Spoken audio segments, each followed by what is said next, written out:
আপনি জানেন কিছু মানুষকে ফ্রিজের মধ্যে রাখা হয় মৃত্যুর পরে। বিশেষ করে এই কাজটা করা হয় বেশিরভাগ প্রবাসীদের জন্য। যখন তাদের মৃত্যু প্রবাস হয় তখন তাদেরকে ফ্রিজের মধ্যে রাখা হয় এবং পরে দেশে পাঠানো হয়।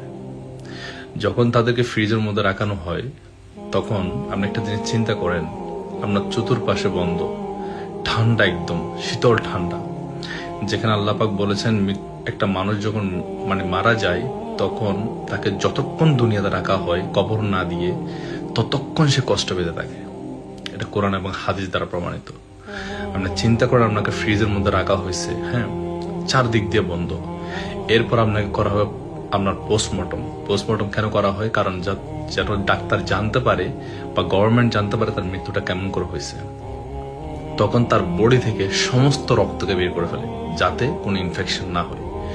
গলার এখানে কাটা হয়, এখানে একটা ক্যানোলা লাগানো হয়, ক্যানোলা লাগিয়ে একটা ধাক্কা দিয়ে সমস্ত রক্তকে বের করে ফেলা হয় এবং বডির নাভি থেকে নিচের দিক দিয়ে আপনাকে একটা ঝাঁকুনি দিবে, ঝাঁকুনি দিয়ে পায়ে একটা ক্যানোলা লাগিয়ে পায়ের রক্ত থেকে সমস্ত রক্তকে বের করে ফেলা হয়। আপনি একটা জিনিস চিন্তা করুন, আপনি মৃত, আপনাকে উলঙ্গ করা হলো, আপনার সমস্ত বডি পার্ট তারা দেখতেছে। এটাই হয়। এরপর আপনার যে সিনা আছে, চেস্ট আছে, বুক, এটাকে একদম দুভাগ করা হবে। এখান থেকে আপনার হার্ট, আপনার কলিজা মলিজা প্যাট সবকিছু বের করা হবে।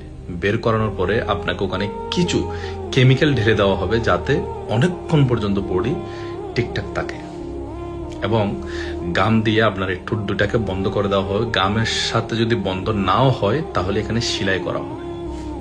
হ্যাঁ, কিভাবে যেগুলো বর্ণনা করবো ভাই, আমার শরীর কাঁপতেছে এখনো পর্যন্ত।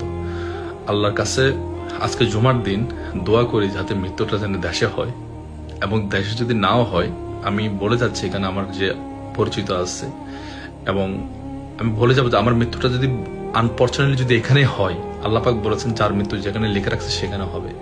আমি তাদেরকে বলে যাচ্ছি যে আমার দাফনটা যেন এখানেই হয়, বুঝছেন? যার আমল নিয়ে সে দুনিয়া থেকে যাবে। হ্যাঁ, আমার আব্বা কিন্তু বাংলাদেশে, আমি এখান থেকে দোয়া করলে কিন্তু আমার দোয়াটা কিন্তু আব্বার কবর কিন্তু পৌঁছে যাবে।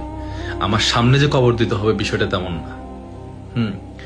আমি মনে করি যার আগের যুগে কিন্তু এটাই হইতো। আপনি দেখেন না, আমার রসুলের কবর কোথায়, আমার রসুলের কবর শরীফ কোথায়, আর ইমাম হোসেনের কবর কোথায়?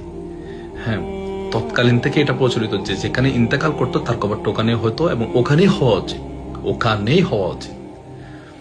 আল্লাহ পাক সবাইকে ক্ষমা করুক। আসসালামু আলাইকুম।